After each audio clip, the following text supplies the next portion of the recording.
आज हम बात करने जा रहे हैं चैप्टर नंबर टू की बात करने जा रहे हैं। 12th क्लास केमिस्ट्री है, उसका चैप्टर नंबर 2 है। ठीक है ना। उसका नाम क्या है चैप्टर नंबर 2 का? S block element. ठीक है ना। और ये पीरियोडिक टेबल इस तरह से बना होता है। ये पीरियोडिक टेबल बना हुआ है आपकी बुक के अंदर इस तरह से। ठीक है। और पीरियोडिक टेबल के अंदर इस जगह इसको हम नाम देते हैं एस ब्लॉक एलिमेंट का। फर्स्ट ए ग्रुप और सेकंड ए ग्रुप के एलिमेंट्स को नाम देते हैं एस ब्लॉक एलिमेंट का। ठीक है ना। इस तरह से सवाल आता है आपके पेपर के अंदर कि what is the difference between alkali metals and alkaline earth metals. First A group को अल्कली मेटल्स कहते हैं, सेकंड ए ग्रुप को अल्कलाइन अर्थ मेटल्स कहते हैं। अल्कली मेटल्स और अल्कलाइन अर्थ मेटल्स के दरमियान डिफरेंस क्या है? कोई से 2-3 पॉइंट्स लिखने होते हैं। शॉर्ट क्वेश्चन में आता है, लॉन्ग क्वेश्चन में नहीं आता। ठीक है ना। वो लिख देने हैं कि what is the difference between alkali metals and alkaline earth metals. सबसे पहले तो हम अल्कली मेटल बनाएंगे, फिर अल्कलाइन अर्थ मेटल लिखेंगे यहाँ पर। अल्कली मेटल जो उनसे होते हैं वो फर्स्ट ए ग्रुप के एलिमेंट्स को कहते हैं। ठीक है ना। First A group is the periodic table. First A group in the periodic table are known as alkali metals. Second A group in the periodic table is known as alkaline earth metals. ये पहला फ़र्क हो गया। दूसरा फ़र्क ये है कि it has only 1 electron in their valence shell. ठीक है ना। कि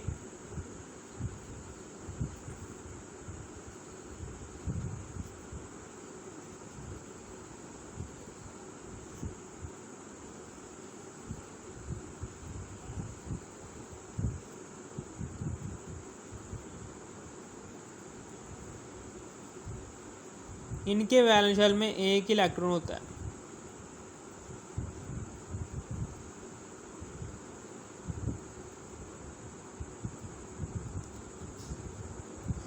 जबकि अल्कलाइन अर्थ मेटल के वैलेंस शेल में 2 इलेक्ट्रॉन होते हैं।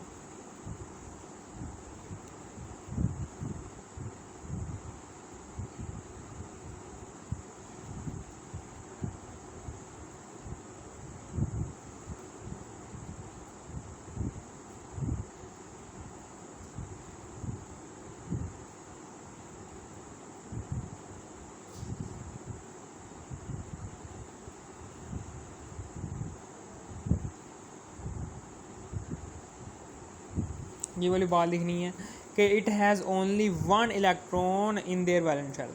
It has 2 electron in their valence shell. ये सोडियम एटम का वैलेंस शेल है, ये मैग्नीशियम एटम का वैलेंस शेल है। ठीक है ना। समझ आ गई। इसी तरीके से आगे है जी ऑक्सीडेशन स्टेट को हम ऑक्सीडेशन नंबर भी कहते हैं कि इनकी ऑक्सीडेशन स्टेट होती है +1। ठीक है ना। इनकी ऑक्सीडेशन स्टेट होती है +1, यानी कि ये देखें ये मेटल है, इनकी ऑक्सीडेशन स्टेट होती है +1। एक इलेक्ट्रॉन निकल गया, +1 होगी। इसी तरीके से इनकी ऑक्सीडेशन स्टेट होती है अल्कलाइन अर्थ मेटल्स की +2। 2 इलेक्ट्रॉन निकल गए। ठीक है ना। यहाँ पर सोडियम एटम की एग्जांपल ले लेते हैं। सोडियम एटम जब एक इलेक्ट्रॉन खारिज करता है तो इसके ऊपर चार्ज क्या आता है? +1। ये इसकी एग्जांपल है। इसी तरीके से मैग्नीशियम एटम की यहाँ पर अल्कलाइन अर्थ मेटल में मैग्नीशियम एटम की एग्जांपल ले लेते हैं कि जब ये 2 इलेक्ट्रॉन खारिज कर लेता है तो इसकी ऑक्सीडेशन स्टेट हो जाती है +2। और ये आ गई हमारे पास एग्जांपल अल्कलाइन अर्थ मेटल में ऑक्सीडेशन स्टेट +2 होती है मैग्नीशियम की। ठीक है ना। समझ आ गई। और सोडियम की ऑक्सीडेशन स्टेट होती है +1 किस में? अल्कली मेटल्स में। फिर इसी तरीके से आगे है जी they react with water and form alkali. ठीक है ना। बेस बनाते हैं। जब वाटर के साथ रिएक्ट करते हैं ना, जब अल्कली मेटल्स वाटर के साथ रिएक्शन करते हैं तो अल्कली बेस बनाते हैं, such as sodium hydroxide, potassium hydroxide, lithium hydroxide. जब अल्कली मेटल्स जो उनसे हैं ये वाटर के साथ रिएक्शन करते हैं, पानी के साथ रिएक्शन करते हैं तो बेस बनाते हैं। For example sodium hydroxide, potassium hydroxide और लिथियम हाइड्रोक्साइड। इसी तरीके से ठीक है, और ये वाले मेटल्स भी, these metals are present in earth crust, ये हमारी ज़मीन की सतह के ऊपर मौजूद होते हैं। ये जो उनसे मेटल्स हैं, ये हैं अल्कलाइन अर्थ मेटल्स, ये हमारी ज़मीन की सतह के ऊपर मौजूद होते हैं। एंड फॉर्म ओवर अर्थ, और हमारी अर्थ बना रहे होते हैं, ज़मीन बना रहे होते हैं, हमारी अर्थ बना रहे होते हैं, ज़मीन बना रहे होते हैं। And it also has ability to form alkali, और इनके अंदर ये भी एबिलिटी होती है कि ये बेस बना सके। ठीक है ना, ये ज़मीन की सतह के ऊपर मौजूद होते हैं। ठीक है, अल्कलाइन अर्थ मेटल जोन से हैं, ये ज़मीन की सतह के ऊपर मौजूद होते हैं। ठीक है ना, और ये ज़मीन की सतह के ऊपर मौजूद होते हैं। एंड फॉर्म ओवर अर्थ, और हमारी अर्थ ज़मीन बना रहे होते हैं। ठीक है ना, और इनके अंदर ये भी एबिलिटी होती है कि ये बेस बना सकें। And it also has ability to form base. ठीक है, और when they react with water, जब ये वाटर के साथ रिएक्शन करते हैं तो ये बेस बनाते हैं। ठीक है, इसी तरीके से डैट्स वाई, इसलिए हम इसे कह सकते हैं they are known as alkaline earth metal, इसलिए हम इन्हें अल्कलाइन अर्थ मेटल का नाम देते हैं। ठीक है, समझ आ गई आपको। इसी तरीके से यहाँ पर इसकी जनरल इलेक्ट्रॉनिक कन्फिग्रेशन कितनी होती है, इसकी जनरल इलेक्ट्रॉनिक कन्फिग्रेशन कितनी होती है, NS1 कितनी होती है, NS1। इसकी इलेक्ट्रॉनिक कन्फिग्रेशन कितनी होती है, NS2। चूँकि इसके वैलेंस शेल के अंदर एक इलेक्ट्रॉन होता है, इसलिए इसकी इलेक्ट्रॉनिक कन्फिग्रेशन NS1 होती है।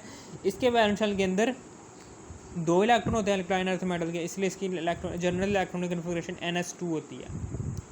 ये मोर रिएक्टिव होते हैं, अल्कली मेटल्स मोर रिएक्टिव होते हैं, जबकि ये alkaline earth metals less reactive होते हैं। ठीक है ना, ये मोर इलेक्ट्रोपॉजिटिव होते हैं अल्कली मेटल्स, जबकि ये alkaline earth metals less electropositive होते हैं। इनकी इलेक्ट्रॉनिक इनकी इलेक्ट्रोनेगेटिविटी, ठीक है ना, ये लेस इलेक्ट्रोनेगेटिविटी के हामिल एलिमेंट्स होते हैं, और ये हाई इलेक्ट्रोनेगेटिविटी के हामिल एलिमेंट्स होते हैं अल्कलाइन अर्थ मेटल्स। ये लेस आयोनाइजेशन एनर्जी होती है इनकी, अल्कली मेटल्स की लेस आयोनाइजेशन एनर्जी होती है, जबकि अल्कलाइन अर्थ मेटल्स की हाई आयोनाइजेशन एनर्जी होती है। ठीक है ना, समझ आ गई आपको। ये चंद एक पॉइंट्स थे, ये भी लिख लेने हैं आपने। ठीक है ना, इनमें से कोई से 2-3 याद कर लेने हैं, शॉर्ट क्वेश्चन में आएगा। अगर आपको इस वीडियो की ज़रा से भी थोड़ी सी भी समझ आ गई, इस वीडियो कर दो लाइक, और सब्सक्राइब और शेयर भी कर देना। Thanks for watching me.